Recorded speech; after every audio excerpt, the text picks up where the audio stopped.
नमस्ते, मैं हूं आपके साथ दिव्यांश शर्मा। 10वीं और 12वीं के बोर्ड परीक्षाओं के लिए जब छात्र तैयारी कर रहे होते हैं तो दो तरह के ख्याल उनके जहन में होते हैं। एक वो छात्र होते हैं जो एक टारगेट लेकर चलते हैं कि हमें इतने प्रतिशत अंक लेकर आने हैं। दूसरे वो छात्र होते हैं जिनका मकसद होता है किसी तरह से पास हो जाए। सियासी लड़ाई में भी क्या कुछ ऐसी स्थिति निकलकर सामने आ रही है? कोई तैयारी कर रहा है, कोई रणनीति बना रहा है, कोई टारगेट फिक्स कर रहा है। आने वाले लोकसभा चुनाव के लिए सियासी दलों ने तैयारियां तेज कर दी हैं और उनकी इन्हीं तैयारियों को लेकर यह अग्नि परीक्षा की घड़ी है।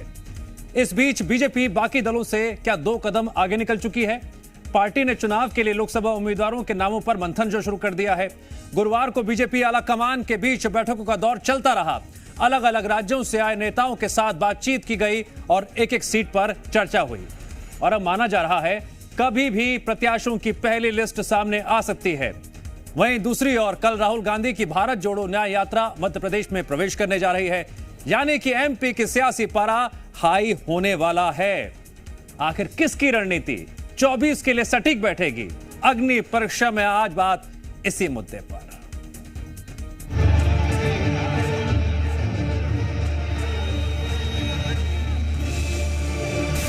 चौबीस में 400 पार।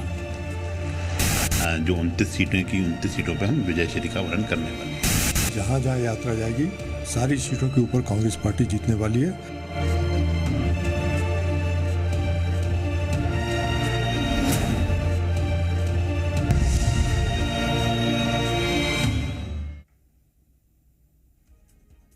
अग्नि परीक्षा की शुरुआत करेंगे, लेकिन उससे पहले इस वक्त की बड़ी खबर बता दें आपको।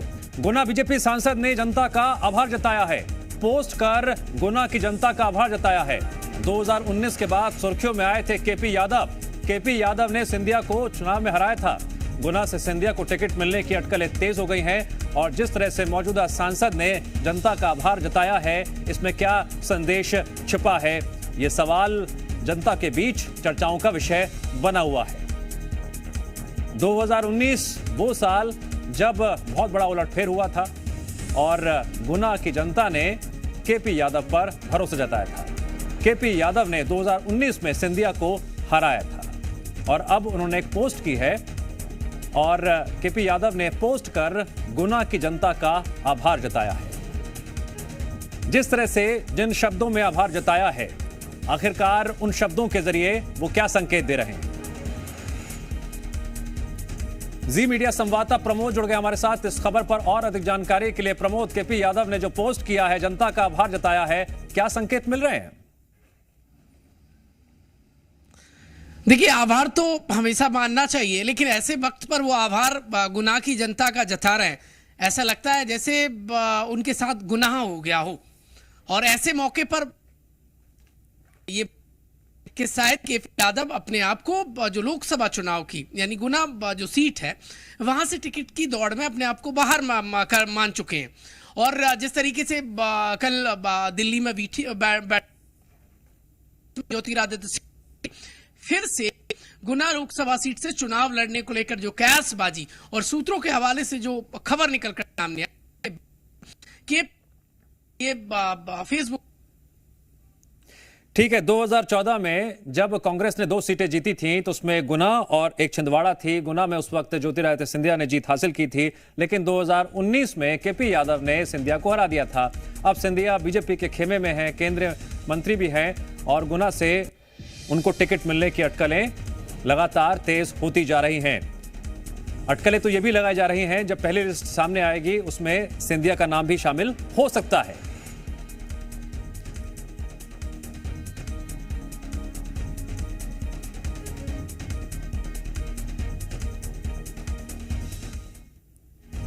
लोकसभा चुनाव से पहले बीजेपी ने अपने योद्धाओं पर मंथन करना शुरू कर दिया है और अब कुछ सीटों पर तो नाम पूरी तरह फाइनल बताए भी जा रहे हैं। बस इंतजार है तो केवल लिस्ट के सामने आने का। सबसे पहले आपको बताते हैं आखिर कब तक आ सकती है बीजेपी के प्रत्याशियों की पहली लिस्ट। इस लिस्ट पर कांग्रेस का क्या कुछ कहना है, पहले जरा वो सुन लीजिए। मध्य प्रदेश में चुनाव जाएगा अप्रैल एंड में। प्रत्याशी हो सकता है आज कल परसों कभी भी घोषित हो जाए, तो हमारे पास पर्याप्त टाइम है। भारतीय जनता पार्टी है ही प्रचार प्रसार वाली, बैठक, भोजन और विश्राम, भाजपा के तीन ही काम। ये विकास पर बात करते नहीं है, विकास का कोई काम करते नहीं है। सरकार बनती है तो भ्रष्टाचार में लिप्त हो जाते हैं। अब ये लिस्ट भी जारी कर देंगे तो ये इनका देवतुल्य कार्यकर्ता तो इनसे बहुत दूर जा चुका है, क्योंकि आयातित कार्यकर्ताओं से इन्हें पार्टी को भर लिया है। तो इनका जो देवतुल्य कार्यकर्ता जिसने दरी बिछा करके, चरी चबा करके, साइकिल चला करके पार्टी को यहाँ तक पहुँचाया, वो उसको दरकिनार कर दिया। तो इनके यहाँ सिर फुटबल चल रही है। इस सिर फुटबल के बीच अगर टिकट आ जाते हैं तो बिल्कुल स्वागत है। कांग्रेस पार्टी पूरी दमदारी के साथ बूथ स्तर पर बनबूट टेनिस के फार्मूले पर तैयार खड़ी है। 2023 विधानसभा चुनावों से पहले भी कुछ ऐसे ही बयान सामने आ रहे थे, नतीजे कुछ और थे। अब एक तरफ बीजेपी मैराथन बैठकों में उम्मीदवारों के नाम फाइनल कर रही है, वहीं दूसरी ओर कांग्रेस राहुल गांधी के एमपी आगमन की तैयारी जोर शोर से करने में लगी हुई है। कल राहुल गांधी अपनी न्याय यात्रा लेकर मध्य प्रदेश पहुंच रहे हैं, जिसको लेकर कांग्रेस उत्साहित नजर आ रही है। दूसरी तरफ बीजेपी कह रही है राहुल जहां जहां जाते हैं कांग्रेस का सुपड़ा साफ कर देते हैं। कांग्रेस पूर्व में भी 2023 में भी राहुल जी की यात्रा महंगाई, बेरोजगारी, इन्हीं मुद्दों को लेकर जनता के बीच में गई थी कि ये लोग सिर्फ झूठ बोलने का काम करते हैं, छल करने का काम करते हैं और धोखा देने का काम करते हैं। 24 में भी इनका सुपड़ा साफ होने वाला है और हम जो मिशन 29 की ओर बढ़ रहे हैं, निश्चित रूप से हम अपने जो 29 सीटें की 29 सीटों पे हम विजय श्री का वरण करने वाले हैं। अब की बार भारतीय जनता पार्टी को पता लग जाएगा कि राहुल जी की यात्रा से जहाँ जहाँ यात्रा जाएगी सारी सीटों के ऊपर कांग्रेस पार्टी जीतने वाली है और मध्य प्रदेश में अब की बार बहुत सी सीटें कांग्रेस पार्टी के पास में आने वाली है। अब एक तरफ बीजेपी ने लोकसभा चुनाव के लिए अपने प्रत्याशियों के चयन पर मंथन तेज कर दिया है। कल से राहुल मध्य प्रदेश में भारत जोड़ो न्याय यात्रा लेकर निकल रहे हैं। पहले आपको मध्य प्रदेश में राहुल की यात्रा के रूट के बारे में बता देते हैं। ये रूट रहेगा प्रवेश द्वार मुरैना, फिर ग्वालियर, फिर शिवपुरी, गुना, राजगढ़ के साथ आगरमालवा, उज्जैन, रतलाम और झाबुआ जिले से होकर यात्रा गुजरेगी। चुनाव से पहले राहुल गांधी की यात्रा 5 मांगों पर आधारित है। लोकसभा चुनाव से पहले राहुल गांधी जनता को साधने के लिए 5 न्याय सरकार से मांग रहे हैं। युवा न्याय, भागीदारी न्याय, नारी न्याय, किसान न्याय, श्रमिक न्याय। देश में राहुल गांधी अपनी भारत जोड़ो न्याय यात्रा के जरिए 5 मांग कर रहे हैं। वहीं जनता को साधने के लिए भी राहुल कोई कोर-कसर नहीं छोड़ रहे। किसान आंदोलन का समर्थन, कांग्रेस पहले कि किसानों के समर्थन को पाने की कोशिश करती नजर आई है। किसानों के समर्थन में लगातार बयान भी देती रही है। मध्य प्रदेश में किसानों का समर्थन हासिल करने के लिए राहुल एमपी में खाट पंचायत का आयोजन भी करेंगे। दरअसल 2 मार्च को एमपी में राहुल की भारत जोड़ो न्याय यात्रा प्रवेश करेगी। ऐसे में 4 मार्च को राजगढ़ के ब्यावरा में राहुल खाट पंचायत लगाएंगे। भाटखेड़ी गांव में 100 खाटों पर राहुल किसानों से चर्चा करेंगे और उनके प्रश्नों का उत्तर देंगे। इस खाट पंचायत में किसानों की समस्याओं और बीजेपी सरकार की नीतियों पर भी चर्चा की जाएगी। इस पंचायत में कई जिलों के किसान शामिल होंगे। अब यह तो हुई कांग्रेस की भारत जोड़ो न्याय यात्रा के जरिए जनता को साधने की बात, लेकिन न्याय यात्रा के बाद प्रदेश कांग्रेस ने राम भक्तों को साधने के लिए राम यात्रा निकालने का भी प्लान न रखा है। पीसीसी चीफ जीतू पटवारी ने यात्रा के बारे में जानकारी देते हुए बताया कि राम यात्रा के जरिए हम याद दिलाएंगे, महंगाई कम करो, हर घर में बेरोजगारों की लंबी कतार लगी है, युवाओं को रोजगार दिलाओ। बीजेपी की केंद्र और राज्य सरकार ने संकल्प पत्र में अद्भुत अकल्पनीय वादे जो किसानों से किए हैं उनको पूरा करो। पटवारी ने यह भी कहा, राम यात्रा सरकार के उस एजेंडे को पूरा कराने के लिए है जो बीजेपी ने अपने संकल्प पत्र में कही है। 2014 के लोकसभा चुनाव के पहले बीजेपी ने जो वादे किए थे वो अभी तक पूरे नहीं हुए हैं। पीएम नरेंद्र मोदी से उन वादों को पूरा करने का आग्रह इस दौरान किया जाएगा। अब जहां कांग्रेस की तैयारियां भी जोरों पर है, लेकिन आपको यह भी बता दें, बीजेपी स्टार प्रचारक देश के प्रधानमंत्री नरेंद्र मोदी और राहुल गांधी में कौन कितना मजबूत नजर आ रहा है। आखिर 2024 चुनाव से पहले किसमें कितना दम दिखाई दे रहा है, चर्चा करते हैं दोनों की लोकप्रियता और स्वभाव के बारे में। प्रधानमंत्री नरेंद्र मोदी का प्रभाव पूरे देश में देखने को मिलता है। जन जन तक मोदी का प्रभाव काफी ज्यादा है। वहीं राहुल गांधी का प्रभाव सीमित ही देखने को मिला। प्रधानमंत्री नरेंद्र मोदी बीजेपी के लिए जीत का ट्रम्प कार्ड लगातार साबित हो रहे हैं।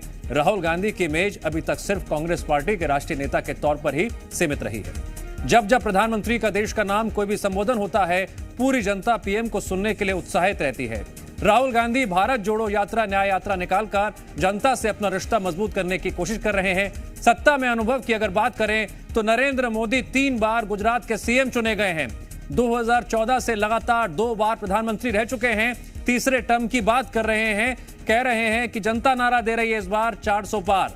राहुल गांधी के पास कांग्रेस के राष्ट्रीय अध्यक्ष रह चुके हैं, कांग्रेस पार्टी की तरह से सांसद हैं। नरेंद्र मोदी की लोकप्रियता की बात करें तो राष्ट्रीय अंतर्राष्ट्रीय स्तर पर है। राहुल गांधी की लोकप्रियता भी काफी हद तक सीमित नजर आ रही है। अब हम चर्चा करते हैं प्रमोद शर्मा से। भोपाल से हमारे साथ एक बार फिर से लाइव जुड़ रहे हैं। प्रमोद, भोपाल से लेकर बुरहानपुर तक, इंदौर तक, उज्जैन तक, रतलाम तक लगातार हमारी टीम खबरें रिपोर्ट भी कर रही है, ग्राउंड रिपोर्ट भी देख रही है।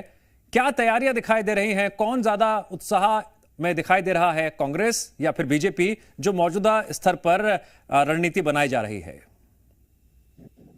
देखिए, किसी के वर्चस्व की लड़ाई है तो किसी के टारगेट को अचीव करने की लड़ाई है। और ये लड़ाई इस वक्त आप देखेंगे लोकसभा चुनाव जो है 24 का, वो आर पार की है। क्योंकि कांग्रेस पार्टी देखिए सत्ता में आना तो दूर की कौड़ी नजर आ रहा है, लेकिन यदि ठीक ठाक कमबैक भी नहीं कर पाई तो आगे की जो अस्तित्व पर सवाल खड़े होने लगेंगे। कांग्रेस पार्टी के कार्यकर्ताओं को जोड़ के रखना है और इसलिए सबसे बड़े स्टेट में से एक मध्य प्रदेश में जो पिछले लोकसभा चुनावों में कांग्रेस पार्टी की जो दुर्दशा हुई है, करारी जो हार देखने को मिली है, वो कम से कम यहाँ पर कुछ सीटों का इजाफा हो कांग्रेस पार्टी का। इसीलिए राहुल गांधी की आप जितनी भी यात्राएं देखेंगे तो मध्य प्रदेश के अलग अलग हिस्सों को टच करती हुई निकली है। भारत जोड़ो यात्रा निकली और इसके बाद अब निकल रही है, कल से मध्य प्रदेश में प्रवेश कर रही है भारत जोड़ो न्याय यात्रा। तो कुल मिलाकर मध्य प्रदेश में विधानसभा चुनाव में तो कांग्रेस पार्टी कमबैक ना कर पाई, अब लोकसभा चुनाव में कुछ ऑक्सीजन ज्यादा मिल जाए, इसीलिए पुरजोर कोशिश में कांग्रेस पार्टी जुटी हुई है। इसीलिए आप देखेंगे तो पीढ़ी परिवर्तन कांग्रेस पार्टी के संगठन ने किया, लेकिन बीजेपी इस रेस में बहुत आगे है। कांग्रेस पार्टी जहां एक और पीसीसी कमेटी का गठन अब तक नहीं कर पाई है, वही टिकट वितरण को लेकर दिल्ली में बैठक किसने बुला ली, भोपाल से लेकर दिल्ली में कंप्लीट हो गई है बीजेपी की। संभावित नाम भी सामने आ गए और बताया जा रहा है 1, 2, 3 यानी आगामी कुछ समय में बीजेपी कुछ सीटों पर अपने कैंडिडेट का ऐलान भी कर सकती है। देखिए पोस्ट तो यहां तक बीजेपी के नेताओं की आने लगी है, सांसदों की आने लगी है कि जो करंट में सांसद है वो जनता का आभार मानने लगे हैं। अब वो आभार किस बात का मान रहे हैं? क्या उनको जो मौका मिला है वो आगे नहीं मिलने वाला है? क्या वो ये जान गए कि जिनको पिछली बार उनका जिनसे मुकाबला था उनकी जगह वही लेने वाले हैं? ये मैं बात कर रहा हूं गुना से बीजेपी के सांसद केपी यादव की।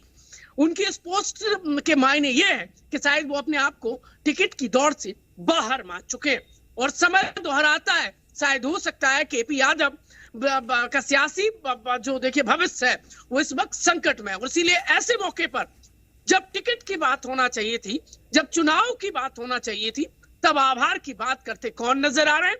केपी यादव नजर आ रहे हैं। अमूमन चुनाव जीतने के बाद ये बात की जाती है, लेकिन वो टिकट की बातचीत जब चल रही है, ज्योतिरादित्य सिंधिया के वहां से फिर से चुनाव लड़ने की बातचीत हो रही है, तब वो सोशल मीडिया पर खुलकर लिख रहे हैं। देखिए ये किसी से छुपा नहीं है कि केपी यादव और सिंधिया के बीच में टशन है, वो कई बार सामने आई है। ठीक है, लेकिन अब ये पोस्ट बता रही है कि केपी यादव कुछ मान चुके हैं जो उनके सियासी भविष्य के लिए कतई ठीक नहीं है। कैरियर लिस्ट बताएगी कि केपी यादव पर बीजेपी दाव लगाती है, सिंधिया कम बैक करते हैं, वो यहां से बीजेपी के टिकट पर चुनाव लड़ेंगे। कहते हैं कि वो जहां चाहा वहां रहा। केपी यादव की जब जो चाहत थी वो पूरी हुई, लेकिन अब रहा सिंधिया की उसी मोड़ पर है जहां केपी यादव भी खड़े हुए हैं। काफी बातें हैं, फिलहाल तैयारियां जोरों पर चल रही हैं बीजेपी की तरफ से। कांग्रेस कहां खड़ी है, आगे आगे देखिए होता है क्या। प्रमोद, जानकारी के लिए आपका शुक्रिया।